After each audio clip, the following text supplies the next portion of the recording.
Muito bem. Feito isso, 1 aos Coríntios capítulo 4. Primeira carta de Paulo aos Coríntios, capítulo 4. E a lição que eu quero enfatizar junto com vocês é a seguinte: Deus busca servos fiéis, não celebridades e nem performistas. Deus não se impressiona com pessoas que tenham muita capacidade, pessoas que dominam, que atraem para si a admiração do público. Deus busca pessoas fiéis. Deus não está preocupado com celebridades. Alguns anos atrás eu conheci um rapaz que ele queria ser obreiro do Senhor, e ele disse: olha, eu me imagino daqui uns 15 anos tendo alguns milhões de seguidores no Instagram, no YouTube. Eu imagino isso, eu imagino aquilo, eu imagino aquilo. A última vez que eu vi, ele desistiu. Porque antes de chegar lá, tem um caminho tão longo para fazer, e ele não foi capaz de perseverar, né? Eu já vi de um pastor que desistiu de uma região porque ele não tinha o reconhecimento do campo. Dizia que as pessoas convidavam só o colega dele para fazer conferência no Brasil inteiro, e ele não era convidado. Ele foi para outro lugar e realmente ele cresceu. Hoje ele é apóstolo, e bem reconhecido na região dele, coisa parecida. Mas será que Deus está preocupado com a nossa popularidade? Será que Deus está preocupado com a forma como nós impressionamos as pessoas? Será que a forma como nós trabalhamos, fazemos as coisas, é o que de fato impressiona a Deus?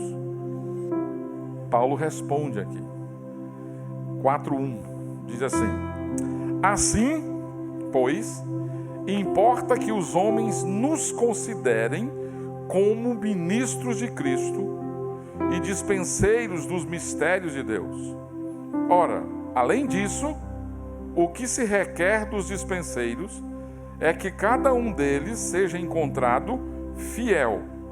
Todavia, a mim muito pouco se me dá de ser julgado por vós ou por tribunal humano. Nem tampouco julgo a mim mesmo, porque de nada me argui a consciência. Contudo, nem por isso me dou por justificado, pois quem me julga é o Senhor. Portanto, nada julgueis antes do tempo, até que venha o Senhor, o qual não somente trará à plena luz as coisas ocultas das trevas, mas também manifestará os desígnios dos corações, e então cada um receberá o seu louvor da parte de Deus. Então observe que Paulo aqui nos desafia a não julgarmos o ministério dele e certamente nem o ministério de uns aos outros. Por quê? Porque Jesus Cristo julga os seus servos. Jesus Cristo vai fazer um julgamento no final, chamado Tribunal de Cristo, e todas as coisas serão colocadas diante dele e julgadas. Mas Paulo diz a forma como ele queria que as pessoas olhassem para ele. Eu não me preocupo com o julgamento de vocês podem até me julgar, mas a verdade, o julgamento genuíno vai ser aquele que vem do Senhor. Nem outro tribunal, e nem mesmo a minha consciência. Não, ele não está dizendo que ele não está negando o que ele vai ensinar em outros lugares, para você examinar a si mesmo. Até a ceia ele fala isso, mas no sentido de avaliação com relação à eficácia do ministério. Mas ele diz: olha, eu quero que vocês me enxerguem de duas maneiras. Não estou preocupado se vocês me colocam no topo da lista, se vocês me colocam lá no alto. Eu quero que vocês me enxerguem assim. Primeiro, como ministro de Cristo. Ou algumas traduções traz como servo de Cristo. A minha Bíblia 4:1 como ministros de Cristo. Mas eu sei que outras versões traz a palavra servo.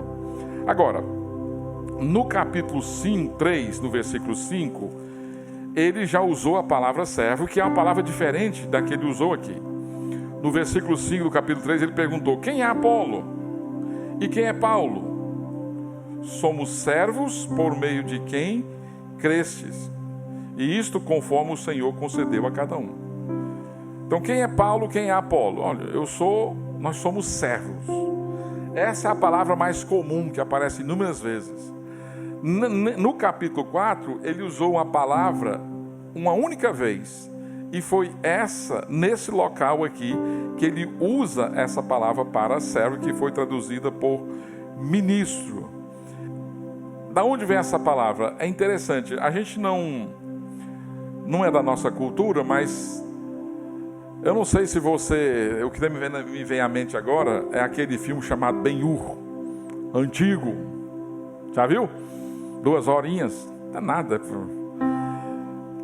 Quando ele está indo para Roma, aí tem uma cena, eu não vi o segundo, o remake, né? Eu vi só o primeirão. E aí tem uma cena que tem lá um navio, e o navio tem uma espécie de porão, ou um terceiro andar para baixo. Aí lembra o pessoal que ficava remando? Tem um camarada que fica numa batidona lá, e a turma remando. A palavra que Paulo usou aqui, ela é literalmente remador inferior. Então eu quero que vocês me vejam como um servo que está na posição mais simples ou mais baixa, não importante, né? No caso aqui. Então, esse tipo de entendimento que ele tinha. Agora, a palavra foi se desenvolvendo e ela chegou mais tarde a ser usada para pessoas que auxiliavam, por exemplo, um trabalho médico, ou até mesmo num tribunal, né? E passou a ideia de alguém que presta um serviço não prioritário, ou um serviço secundário aqui. Então ele está dizendo que ele e os outros professores ou os outros pregadores, né, diante de Jesus Cristo, a quem eles prestavam contas, é o que de fato eles eram: servos, não celebridades. Eles não estavam querendo nenhum tipo de aplauso. Eles não estavam buscando nenhum tipo de reconhecimento humano. Porque a diferença de um servo, ou o contraste que há entre um servo e uma celebridade, é essa: o servo tem alguém para prestar contas. As celebridades prestam conta para si mesmas. Eles não têm essa preocupação, eles são os donos de si. O servo não, ele tem alguém que ele presta conta. No caso aqui, Jesus Cristo. E isso é um tremendo desafio para nós que vivemos numa época em que nós almejamos, nós buscamos o reconhecimento, a aprovação humana para as nossas vidas. Muita gente tem uma carência tremenda de aprovação dos homens. Ela busca o aplauso humano. Ela não consegue caminhar se não tiver reconhecimento humano. Paulo disse: olha, nós somos servos, submissos a Jesus Cristo. Você é um servo, um remador inferior? Como é que você se enxerga? O que te atrai mais, servo ou celebridade? O que te dá mais prazer, reconhecimento humano ou aprovação divina? A servidão ou o serviço começa onde termina a gratidão e os aplausos.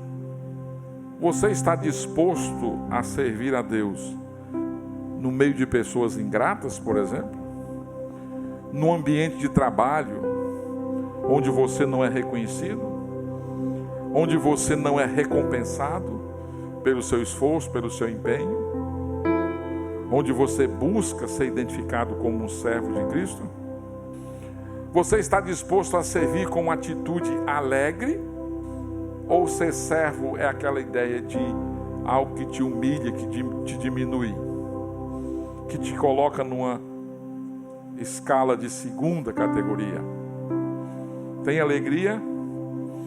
Mesmo estando em circunstâncias assim, você serve com excelência ou você faz o que pode?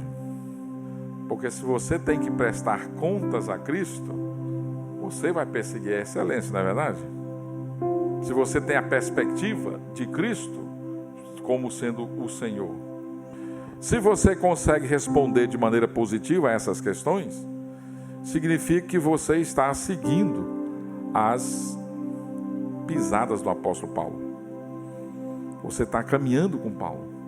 Você está dizendo para a sua congregação, para a sua família, para o seu chefe no trabalho: eu quero que vocês me considerem como servo. Não sou celebridade. Não estou aqui buscando aplauso humano, mas a aprovação de Deus. E se alegrar com isso. Ter a consciência de estar fazendo aquilo que Deus aprova.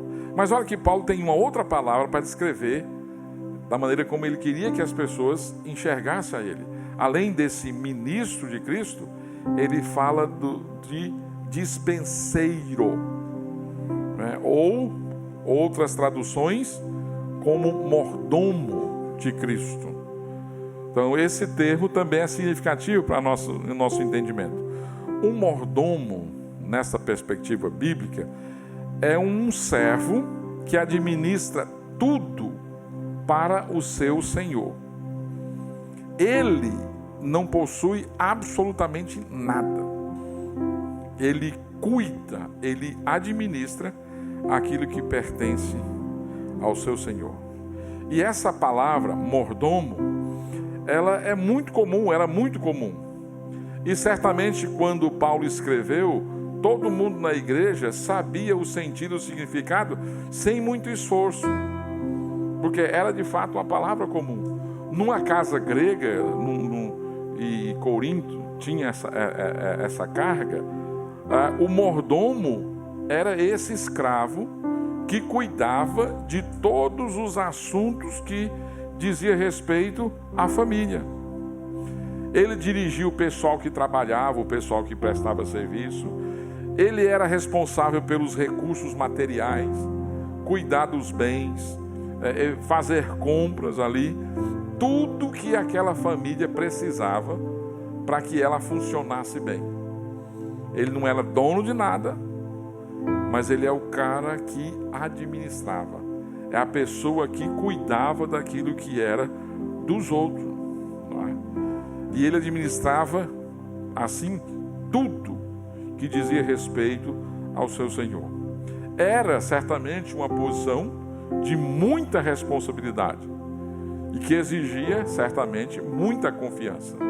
A pessoa não só era habilidosa, mas também ela era alguém que tinha essa confiança.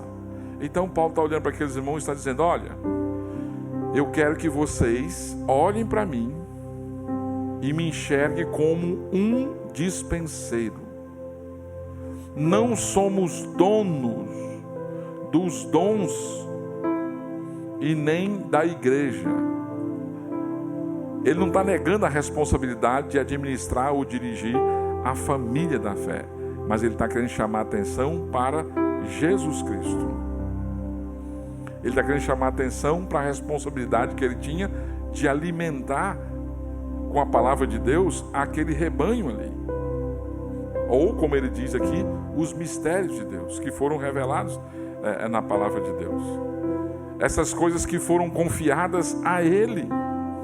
E ele devia comunicar a essas coisas aqui.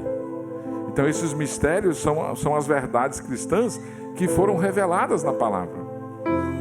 Cristo foi o mistério revelado. No Antigo Testamento, Cristo era o mistério. No Novo Testamento, ele foi desvendado. O Messias veio ao mundo. Então tudo isso fazia parte do conteúdo que Paulo estava ensinando aqui. Então, dentro dessa perspectiva, Paulo era muito cuidadoso com a igreja de Jesus. Ele era muito zeloso, por quê? Porque a igreja não era dele. Era um bem que foi confiado a ele. O próprio Evangelho, ele diz para Timóteo isso, que era um tesouro que foi depositado em vaso de barro, no caso ele. Mas tinha esse cuidado exatamente porque ele não era o dono da congregação. Imagine você que você pediu a um amigo ou um parente ou alguma pessoa um equipamento muito eficaz e muito caro, e você vai usar aquilo. Se você é uma pessoa com bom senso, você vai ter muito mais cuidado em usar aquilo que pertence a outra pessoa do que se fosse seu, porque você não quer ter o constrangimento de dizer: olha, eu quebrei aquele equipamento. Paulo tem esse mesmo entendimento com relação à igreja. A igreja é do Senhor Jesus. Nós somos administradores desses recursos que Ele coloca diante de nós aqui. E não só isso, mas tudo que envolve a sua vida, você não é dono. Você é um dispenseiro.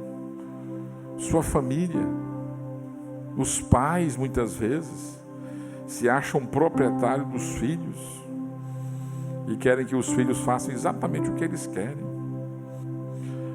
Eu já ouvi uma mulher uma vez brava com o filho porque ele disse que ia para o seminário e queria ser missionário. Eu não criei filho para ser missionário. Você vai ser isso ou vai ser aquilo, né? Porque ela se sentia dona e não admitia que Deus poderia ter dado uma direção diferente para o filho dela. Eu não criei filho para ser missionário, enxergando como se fosse proprietário da família. O tempo, a gente fala que o dia tem 24 horas. Deus te dá 24 horas. Você é gerente, administrador do seu tempo. Deus é dono do tempo. Deus compartilha a vida, as horas. Precisamos de sabedoria no uso do tempo. O dinheiro que passa nas nossas mãos, ou o dinheiro que fica, ou qualquer outra coisa.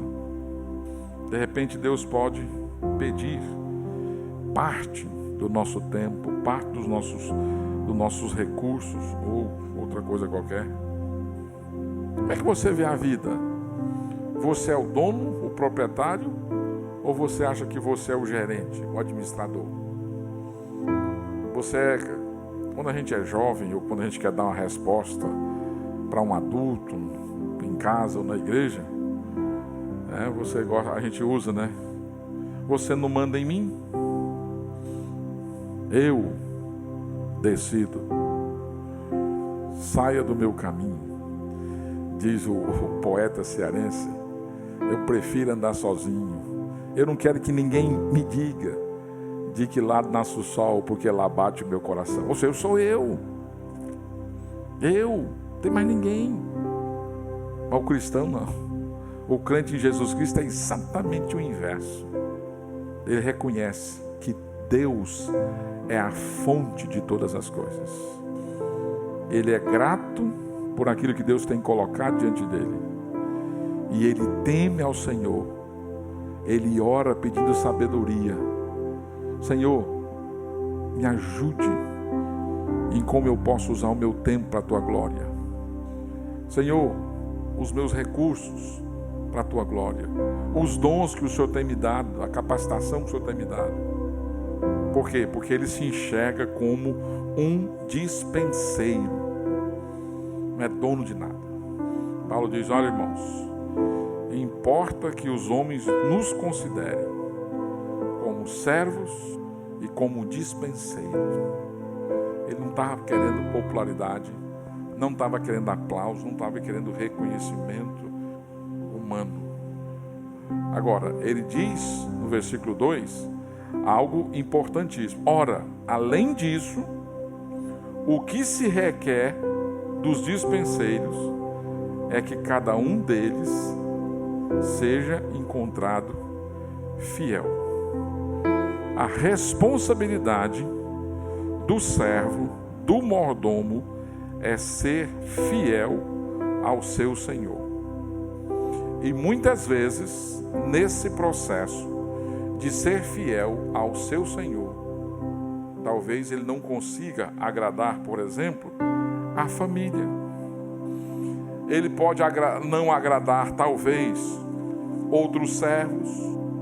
Por quê? Porque ele está voltado para agradar a Deus.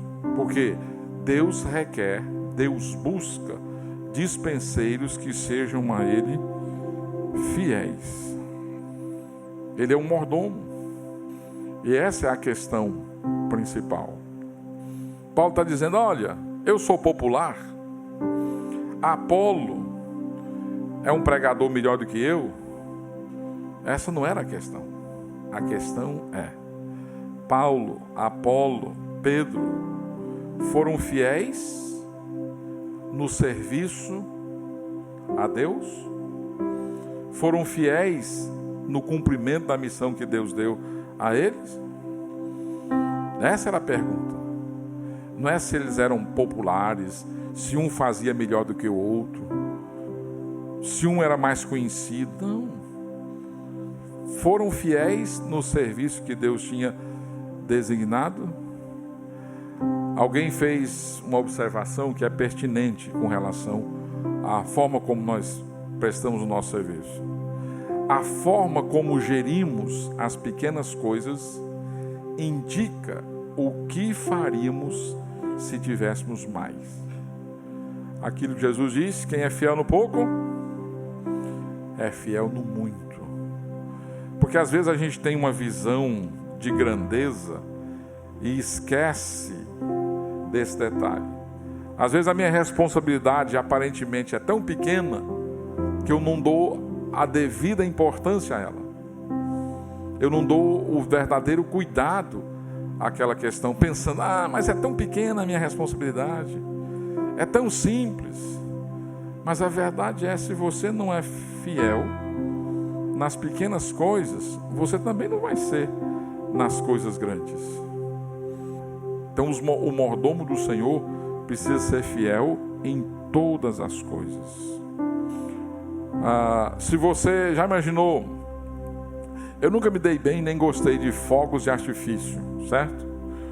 E nunca gostei de nada.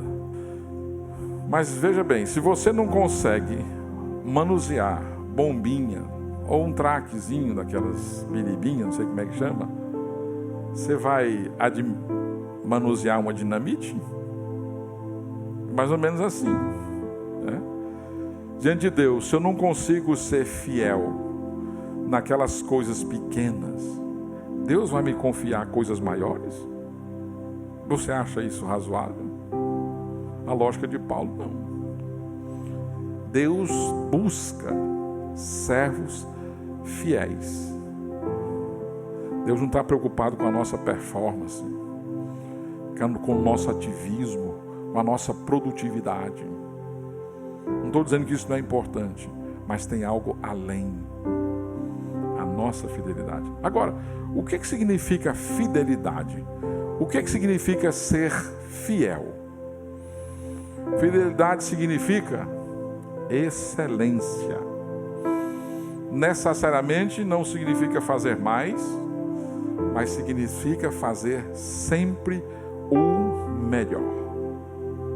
Todo pouco que chega às tuas mãos, você faz o melhor. Isso pode ser nas suas finanças, sejam elas poucas ou muitas, nas suas responsabilidades com relação à sua família, os seus desafios com relação ao seu trabalho, ou as suas oportunidades de serviço dentro da igreja. Deus está principalmente interessado em como lidamos com essas coisas do nosso cotidiano. que às vezes passam desapercebidas, que nunca farão parte das manchetes dos jornais de uma cidade ou de qualquer outro lugar. Coisas simples. Aos olhos de Deus, as pequenas coisas são grandes. Então, ser fiel significa fazer o melhor. Ser fiel também significa integridade. Significa que nós estamos acima de qualquer suspeita, qualquer censura moral. Precisamos lembrar sempre, Deus ainda nos vê, mesmo quando ninguém está olhando. Mesmo quando não tem ninguém por perto, o Senhor ainda contempla o nosso coração. Um homem foi entrevistar um jovem para servir e trabalhar na loja dele. E ele já tinha passado por muitas situações e ele fez a seguinte pergunta para o rapaz: olha, se eu contratar você para trabalhar aqui na minha loja, você vai ser honesto e verdadeiro? O jovem respondeu: serei, sim, Senhor, honesto e verdadeiro, quer você me contrate ou não.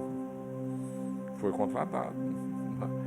A questão de buscar a verdade, de ser íntegro, está acima de eu trabalhar contigo ou não. Eu vou ser. Fidelidade também significa confiança. Como é que você vai receber uma função se você não tem essa confiança das pessoas? Delegar uma tarefa, receber uma responsabilidade. Isso no campo fora da igreja, isso é muito mais fácil, porque tem contratos, tem metas e tem punições. Então as pessoas fazem muitas vezes por medo de perder o seu emprego, a sua estabilidade, ou coisa parecida. Na igreja não é assim. Você não ganha salário, você é um servo voluntário. Você não vai ser punido de uma forma de como é numa empresa, coisa parecida. E aí fazemos as coisas muitas vezes de forma relaxada. E quando alguém não lhe convida ou passa uma tarefa, você fica perguntando: por quê? Porque você não foi fiel nem naquelas coisas pequenas. A fidelidade que Paulo pensa aqui significa também perseverança. Como é frequente as pessoas terem um bom começo e desistirem pelo caminho. Começam até bem, mas logo desanimam, não é aquilo que esperavam. O que é que elas esperavam? Mas fidelidade requer perseverança. Pessoas fiéis são perseverantes. Tudo isso para mostrar que Deus está preocupado com a nossa fidelidade mais do que com a nossa produtividade. Nós ficamos impressionados com a nossa capacidade, com a nossa produção e esquecemos muitas vezes de regar as raízes que geram todo esse fruto aqui. Ou seja, cuidar do próprio coração, cuidar das próprias motivações. A aprovação de Deus é sempre melhor do que o aplauso dos homens. A aprovação divina é sempre melhor. Paulo continua, no versículo 3 e 4, ele vai dar um testemunho de que ele não está muito preocupado com o julgamento dos outros, ou mesmo com o seu próprio julgamento. Em vez disso, está exatamente preocupado com o que Jesus Cristo tem a dizer sobre ele. Verso 3 novamente, Paulo diz: todavia, a mim muito pouco se me dá de ser julgado por vós, ou por tribunal humano. Nem eu também julgo a mim mesmo, porque de nada me argue a consciência. Contudo, nem por isso me dou por justificado, pois quem me julga é o Senhor. Então, não importava aqui o julgamento que os irmãos da igreja de Corinto tinham, não importava o julgamento, eventualmente, de um tribunal ou da própria consciência. mas se ele estava cumprindo com fidelidade a mordomia dele. A avaliação pessoal sobre o desempenho dele, nesse caso, era irrelevante. O importante era a avaliação que Deus estava fazendo do serviço dele. Isso é que contava. Por quê? Porque isso colocava ele numa situação da aprovação divina. E no versículo 4 que já lemos, a razão pela qual Paulo não se julga é dada exatamente aqui. Por quê? Porque ele estava sabendo, ele estava consciente que estava servindo a Deus fielmente. E ele percebeu que a consciência poderia não ser tão sensível como deveria ser. Poderia passar até alguma coisa. Mas o Mestre, Jesus Cristo, tinha o discernimento para julgá-lo. E era o julgamento de Jesus o último que importava. Por quê? Porque a aprovação de Deus é melhor do que o aplauso do homem humano. E ele conclui essa sessão no versículo 5, dizendo: olha, portanto, nada julguei antes do tempo, até que venha o Senhor, o qual não somente trará à plena luz as coisas ocultas das trevas, mas também manifestará os desígnios dos corações. E então cada um receberá o seu louvor da parte de Deus. Uma pessoa que tem discernimento e autoridade para emitir um julgamento final, que é Jesus. Por isso que não é sensato da nossa parte ficar tentando julgar as pessoas. Não o que elas fazem, muitas vezes até as intenções das pessoas. Porque nós não temos maturidade nem discernimento para chegarmos de uma maneira tão profunda, discernir as intenções das pessoas, imagina. Mas Jesus Cristo não, ele fará isso com destreza. A ideia é que não haja pré-julgamento. É claro que você deve julgar a si mesmo. Na ceia, Paulo manda você fazer isso. Você pode julgar as obras ou as palavras que as pessoas externam, mas jamais pode julgar o coração das pessoas. E sempre saber que a nossa compreensão será sempre imperfeita, sempre limitada, porque o nosso conhecimento é limitado. Deus julgará nossas vidas no tribunal de Cristo.